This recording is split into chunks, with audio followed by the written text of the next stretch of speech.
Look, I don't know who let the admin clerk onto my range, but this is a serious qualification, not a photo op for the base newsletter. Ma'am, with all due respect, that M210 weighs more than your professional opinion, and we have actual shooters waiting to certify. The crowd of hardened infantrymen snickered, a low rumble of condescending amusement that echoed across the baked dirt of the qualification range. She said nothing. Her posture didn't change. Her expression remained a placid mask of neutrality, her hands resting calmly at her sides. She simply stood there, a ghost in plain sight, her unassuming frame lost in the oversized fatigues, her hair pulled back in a regulation bun so severe it seemed to pull all emotion from her face. She was the definition of unremarkable, a study in beige and olive drab, easily dismissed and instantly forgotten. But when General Wallace, observing from the shaded command tower 200 meters away, lowered his binoculars and focused on the way her feet were planted, on the precise, equidistant spacing that created a foundation of impossible stability, a flicker of something ancient and dangerous sparked in his memory. He had seen that stance before, not on a pristine stateside range, but in the grainy satellite uplinks from dust-choked kill zones half a world away, a posture of perfect, lethal balance that belonged to a phantom. If you believe that true strength doesn't need to announce itself, type silence in the comments below. The sun was a merciless hammer, beating down on the Mojave, turning the air into a shimmering, visible thing. The heat radiated from the packed earth in waves, distorting the distant targets into wavering apparitions. It was a day designed for failure, a day that tested the limits of both man and machine, a day where concentration was a finite resource, evaporating with every drop of sweat. Staff Sergeant Trent Rollins thrived in this environment. He saw it as a crucible that separated the worthy from the weak, and he had already placed the woman standing before him firmly in the latter category. To him, she was an intrusion, a clerical error given human form, a disruption to the sacred rhythm of his domain. He was the gatekeeper of this particular brand of lethality, and his authority was absolute, built on a foundation of loudly proclaimed expertise and the carefully cultivated fear of the junior enlisted who cycled through his course. He gestured expansively with a clipboard, the very picture of aggrieved importance. This isn't theory, ma'am. This is practical application. We're talking about calculating windage and elevation, understanding mirage, accounting for the Coriolis effect over 1,000 meters. This is science and art, not filling out a requisition form for paper clips. He paused, letting his words hang in the oppressive air, a public indictment of her perceived incompetence. The laughter from the assembled soldiers grew bolder, feeding off his arrogance. They were a captive audience, and Rollins was a master of the stage. He saw her silence not as strength, but as confirmation of her inadequacy. It was the silence of someone who knew they were out of their depth, the silence of embarrassment. Her stillness was, to his eyes, the paralysis of fear. He failed to see the utter lack of tension in her shoulders, the slow, measured cadence of her breathing that was perfectly in sync with the lull between gusts of wind. The way her eyes, a pale, washed-out blue, were not focused on him, but were instead scanning the heat-shimmered downrange, reading it like a language he had never learned to speak. Her calm was an insult to his manufactured drama, a quiet repudiation of the entire spectacle he had orchestrated. It was a professional ignoring an amateur, and the inability to comprehend that dynamic was the fatal flaw in his perception. He saw a clerk. The universe was preparing to show him a scalpel. He had built his world on assumptions, on the flimsy scaffolding of prejudice, and the silent woman before him was about to become the earthquake that brought it all crashing down around him. The silence from her was a vacuum, and he felt an overwhelming need to continue filling it with the sound of his own voice, a frantic attempt to assert a reality that was already beginning to feel thin and unreal. He was a man shouting at a mountain, demanding that it move, oblivious to the fact that its very nature was defined by its refusal to be moved. The challenge was laid down not by words, but by the inexorable logic of the training schedule. A cold bore shot at 1,200 meters, the ultimate test of a sniper's fundamental skills. It was a shot few could make, and even fewer could make under pressure with the first round from a clean, cold barrel. It was meant to be the capstone of the day's training, a task for the most seasoned shooter in the platoon. Staff Sergeant Rollins, with a theatrical sigh, turned to the group. "All right, since we have a visitor, let's make this educational. Let's demonstrate what a real marksman can do." He intended to have his best man take the shot, to punctuate his lecture with a resounding ping of steel on steel. But the general's voice crackled over the range radio, a voice like rocks grinding together, imbued with an authority that superseded Rollins's petty kingdom. "Negative, Staff Sergeant. Let the visitor take the shot." A wave of murmurs rippled through the soldiers. This was no longer just a bit of hazing. This was an official directive. It was madness. Rollins sputtered, his face flushing a deep crimson. "Sir, with all due respect, she's not qualified. She doesn't have a spotter. The weapon isn't even zeroed for her." The radio clicked off, the silence a final, unarguable command. The woman, Morgan, gave a single, almost imperceptible nod. It wasn't a gesture for Rollins or for the crowd. It was an internal acknowledgement, a switch being flipped. She moved toward the M210 enhanced sniper rifle resting on the shooting mat. Her movements were a study in fluid dynamics, an economy of motion that was both mesmerizing and deeply unnerving. There were no wasted steps, no hesitant gestures. Her hands, which had seemed so unremarkable at her sides, now moved with a surgeon's precision. She didn't just pick up the rifle. She interfaced with it, her fingers tracing the lines of the stock, her thumb finding the safety, her cheeks settling into the stock weld as if she had been born there. She ignored the spotting scope, the wind meter, the digital ballistic calculator that Rollins's men relied upon. Her instruments were older, more refined. She plucked a single blade of dry grass and let it fall, watching its gentle arc. She gauged the mirage, the shimmering waves of heat rising from the ground, noting the direction and speed of its flow. She glanced at the sun, her internal clock calculating the angle of the light. She was a druid of ballistics, reading signs and portents in the natural world that were invisible to everyone else.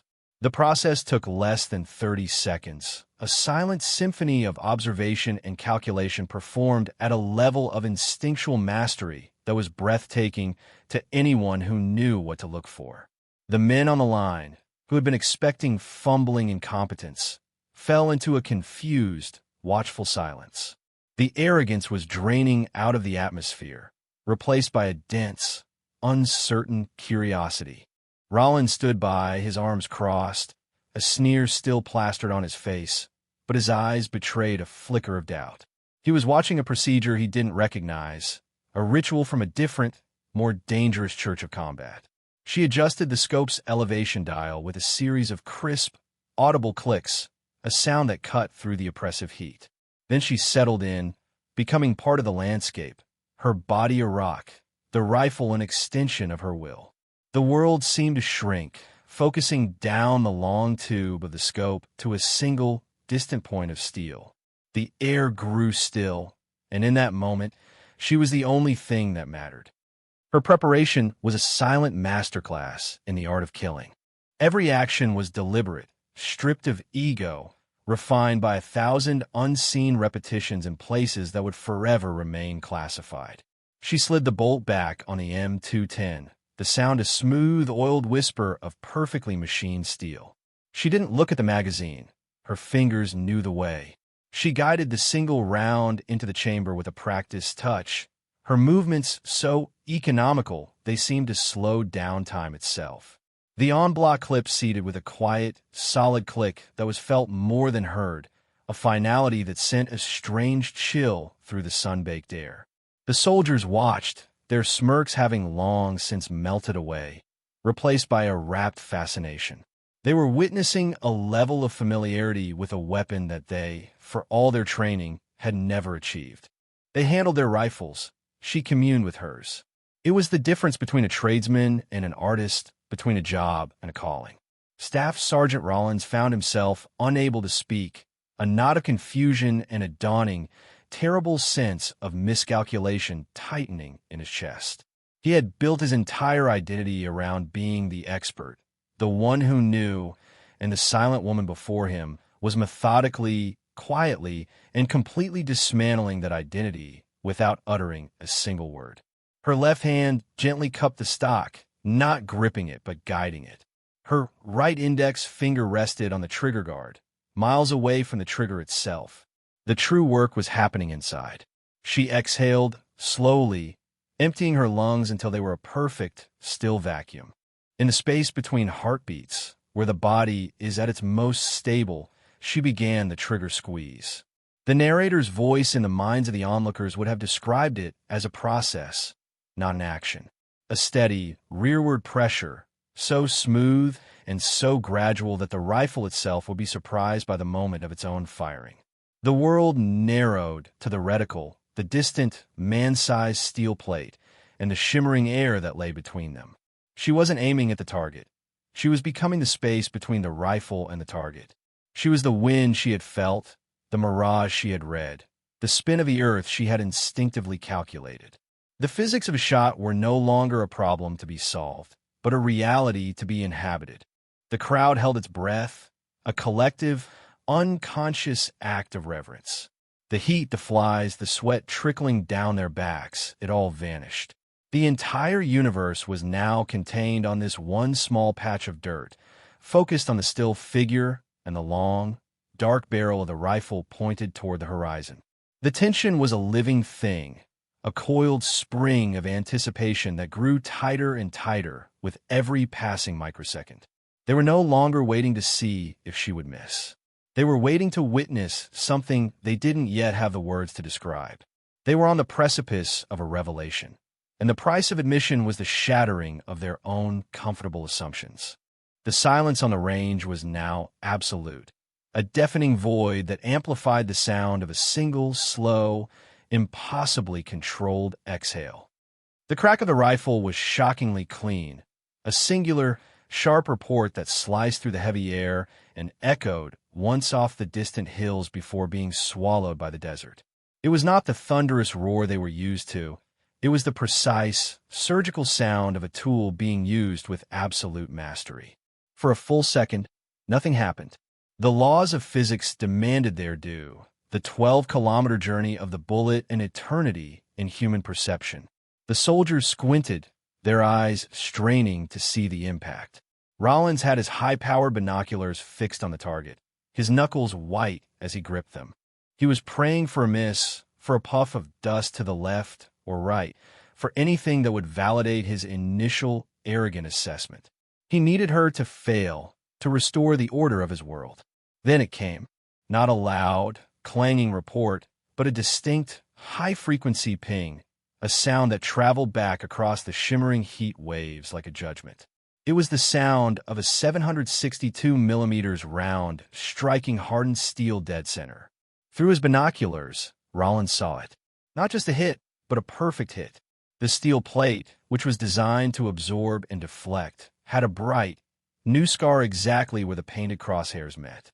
It was a mathematically impossible shot, a cold-bore bullseye at 1,200 meters in a shifting crosswind, executed with no spotter, no warm-up, and no digital assistance. It was a miracle. A stunned, absolute silence descended upon the range. It was a different kind of silence than before. The first had been born of mockery and anticipation. This was a silence born of pure, unadulterated awe. It was the sound of 24 infantrymen and one supremely arrogant staff sergeant, having their entire understanding of skill and competence fundamentally and irrevocably rewritten in the space of a single heartbeat. No one moved. No one spoke. They just stared, first at the distant, victorious target, and then back at the woman. She was already extracting the spent casing, her movements just as calm, just as methodical as they had been before the shot. The brass spun through the air, a tiny, golden arc in the sunlight, and landed softly in the dust. She placed the rifle back on the mat, her actions gentle, as if putting a sleeping child to bed. She hadn't looked to see if the shot had hit. She hadn't waited for the sound. She knew. The certainty of the outcome had been established long before she had even touched the trigger. The shot was merely a formality, the physical manifestation of a conclusion she had reached in her mind seconds before. Rollins lowered his binoculars, his face a pale mask of disbelief. The sneer was gone, replaced by a slack-jawed vacancy. "No," he whispered, the word a tiny, pathetic sound in the vast, reverent silence. "No way. That's not possible," but it was possible. It had just happened. And the proof of it was ringing in their ears, a tiny, perfect note of vindication that would echo in their memories for the rest of their lives. The woman, Morgan, finally stood up, brushing the dust from her knees.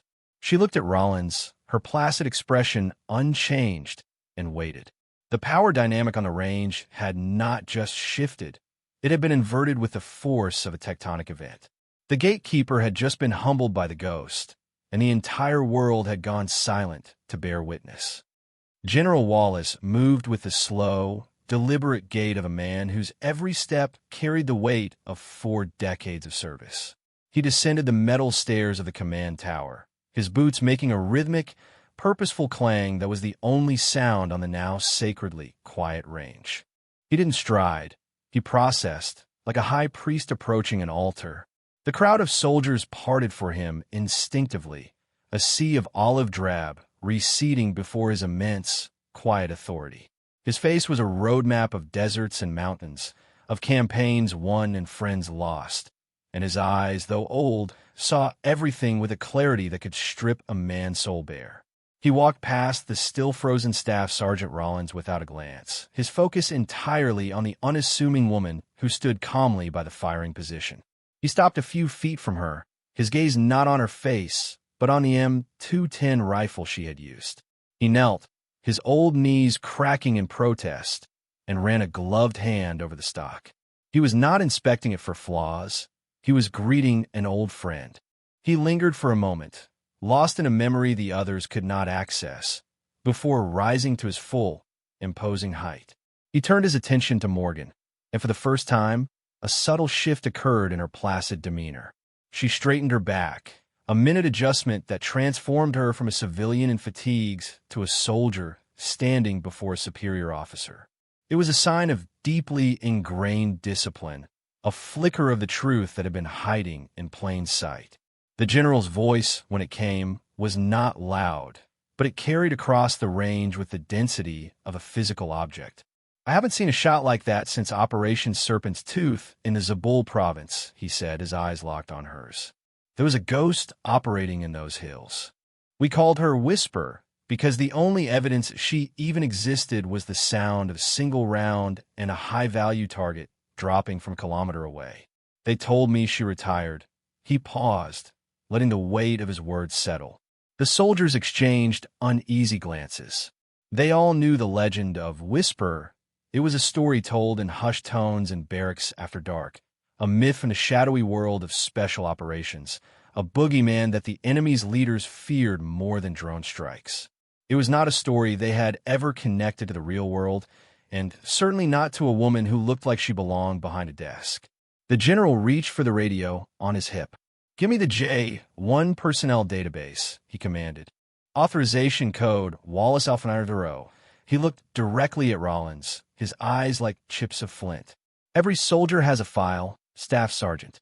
It's a testament to their career, their sacrifices, their true measure.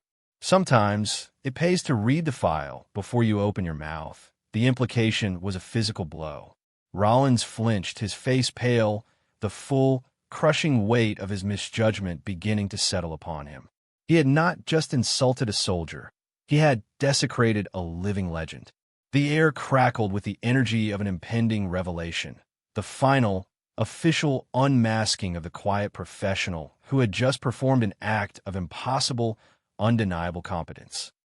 A junior officer ran from the command tower, a secured tablet in his hand, which he handed to the general with a nervous reverence. General Wallace didn't need to scroll far. He knew the name he was looking for. He angled the screen so that the assembled soldiers, and especially Staff Sergeant Rollins, could see it.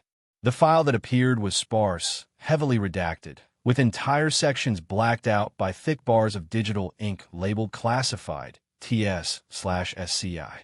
But what was visible was enough to stop every heart on that range. The name at the top read, Morgan, Sarah. Master Sergeant Rollins's eyes widened. Master Sergeant, a senior NCO, a rank that commanded immense respect, a rank he was years away from achieving. But that was only the beginning. The general's finger traced down the screen, his voice narrating the litany of her accomplishments with a somber, authoritative rhythm. Unit designation: 1st Special Forces Operational Detachment Delta. Primary Military Occupational Specialty: 18Z, Special Forces Senior Sergeant. Secondary Specialty: Advanced Special Operations Target Interdiction. The names and acronyms fell like hammer blows. Delta Force: the most elite, most secretive, most lethal unit in the entire United States military. The tip of the spear: the quiet professionals. Combat deployments: 12. The general continued, his voice unwavering. Combat hours: classified.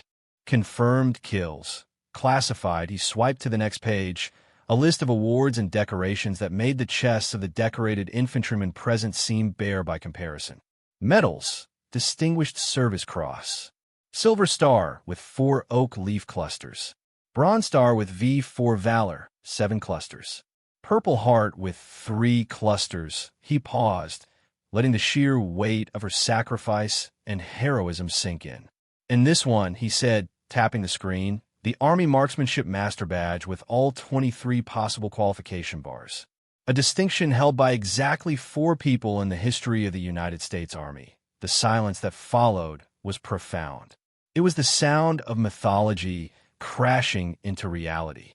The clerk, the administrative error, the woman Rollins had so casually and publicly humiliated, was not just a soldier. She was a warrior deity, a living embodiment of the highest ideals of their profession. General Wallace switched off the tablet. He turned to face Master Sergeant Morgan, his posture shifting from that of a commander to that of a soldier paying respects to an equal. He drew himself to the position of attention, his back ramrod straight, and rendered a slow, perfect salute.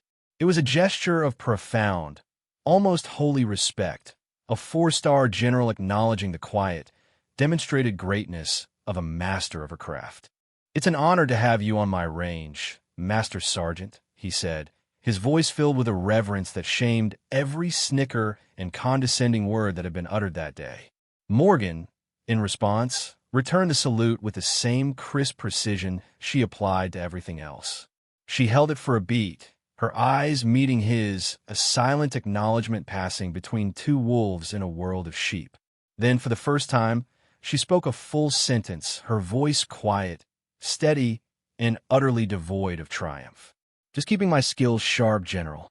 You never know when you'll need them." The simplicity of the statement, the sheer, unadorned professionalism of it, was the final, devastating blow to the arrogance that had once filled the air. It was a lesson in humility delivered with the force of a sniper's bullet. The story of what happened on range did not just spread, it detonated. It moved through the barracks, the mess halls, and the command post with the speed of a digital wildfire. It was told first in hushed, disbelieving whispers, then in louder, more animated retellings as the details were confirmed. By sundown, every soldier on the base knew the name Master Sergeant Sarah Morgan. They knew about Staff Sergeant Rollins's epic, public miscalculation. They knew about the impossible shot, the cold bore hit at 1,200 meters. And they knew about the salute, the 4-star general humbling himself before the quiet professional. The legend of Whisper was no longer a ghost story. It was a tangible presence, walking among them in the unassuming guise of an admin NCO.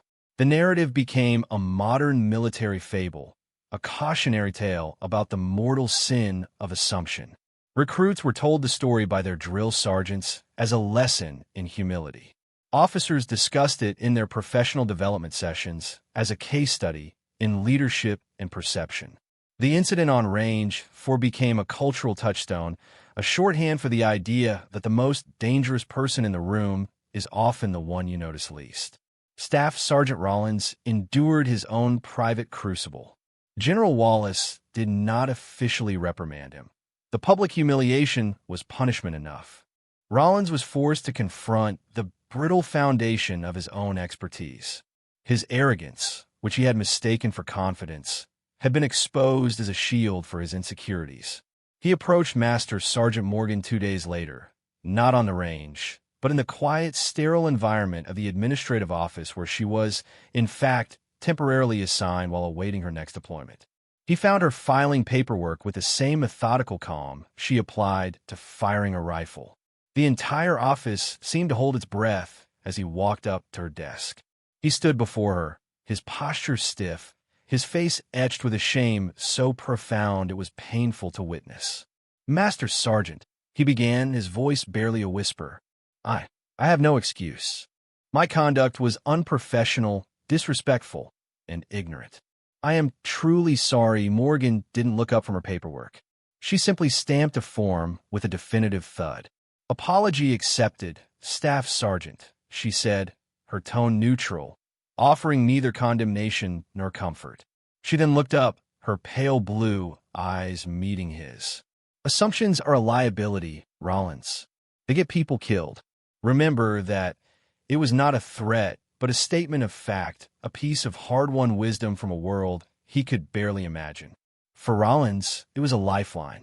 It was the beginning of his transformation from a loud gatekeeper into a quiet student.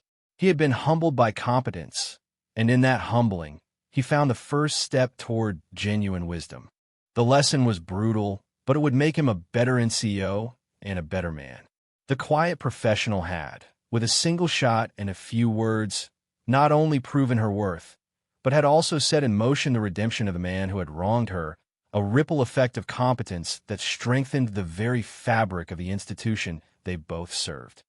In the weeks that followed, the culture of the base began to subtly shift. The story of Master Sergeant Morgan became more than just gossip. It became doctrine. The name Morgan Line was unofficially given to the 1,200-meter firing position on Range 4.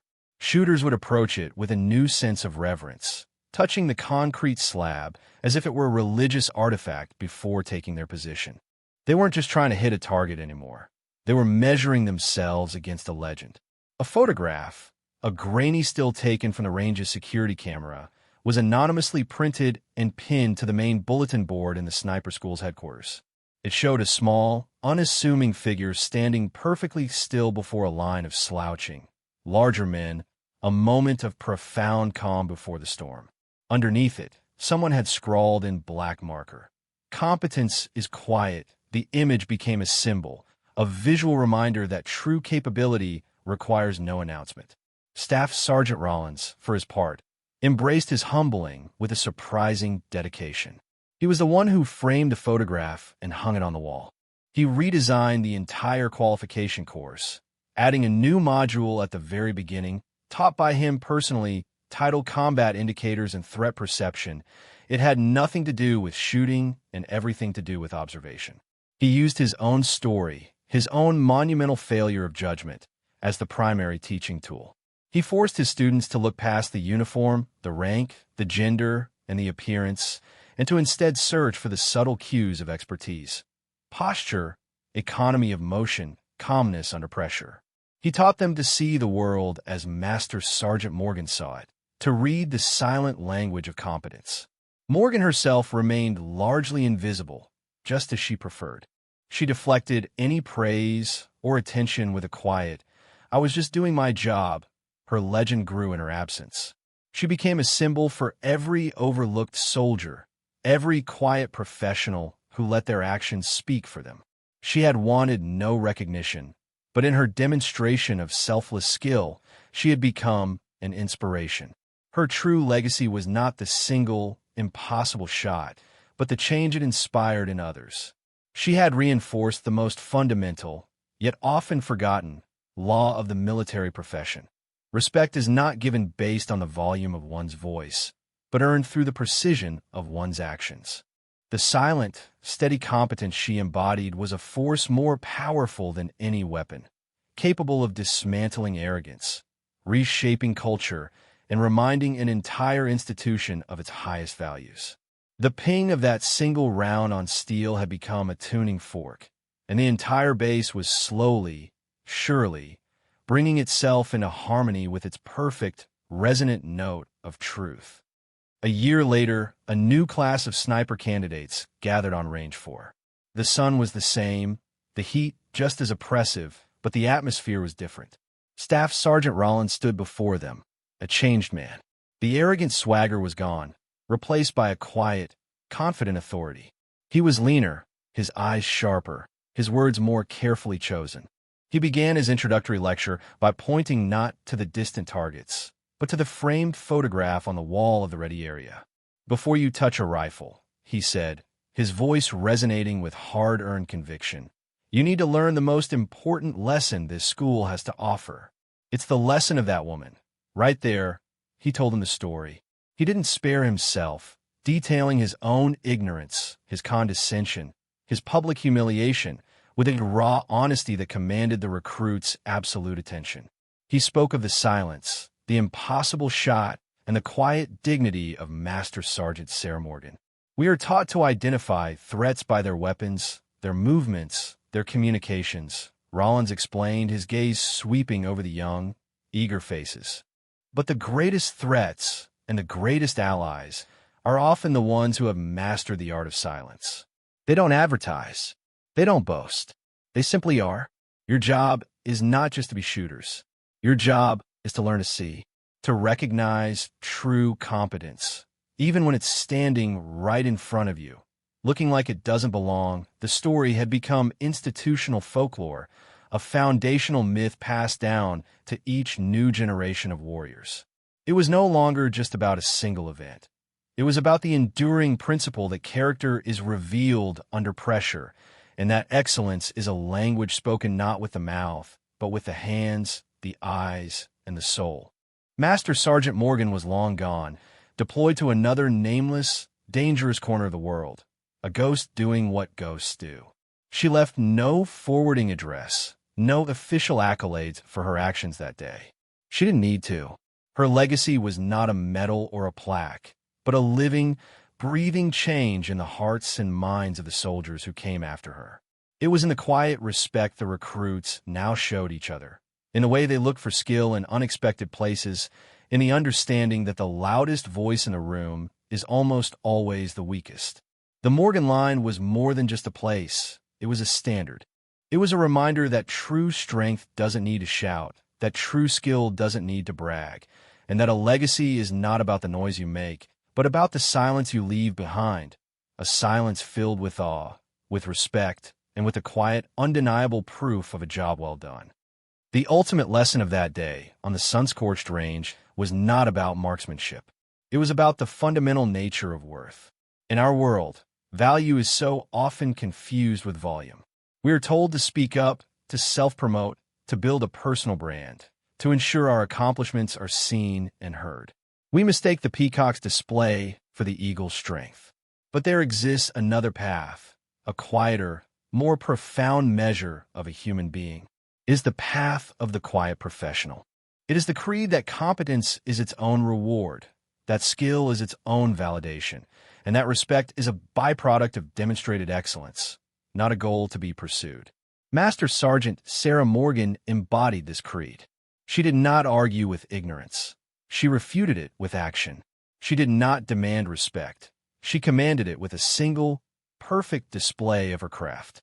Her silence was not an absence of words, but a presence of focus. Her calm was not passivity, but a state of absolute readiness.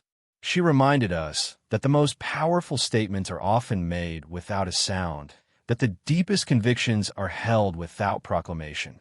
The legend she left behind is a testament to an enduring truth, that assumptions are the enemies of wisdom, and prejudice is a self-inflicted blindness. The soldiers who heard her story, who stood on a Morgan line and tried to measure up to her standard, were learning more than how to shoot. They were learning how to perceive. They were learning to look beyond the superficial, to value substance over style, to understand that the quietest person in the room might just be the one holding it all together. This is the legacy that truly matters. It is not etched in stone or recorded in history books, but woven into the culture of an organization, passed down from one generation to the next. It is a legacy of quiet competence, of earned respect, and of the unshakable belief that what you do will always, in the end, speak more powerfully than what you say. It is the triumph of the deed over the word, the professional over the braggart, the silent master over the loud amateur. For more stories where quiet competence triumphs over loud arrogance and where silent strength defines their worth, subscribe to Unknown Heroine Stories.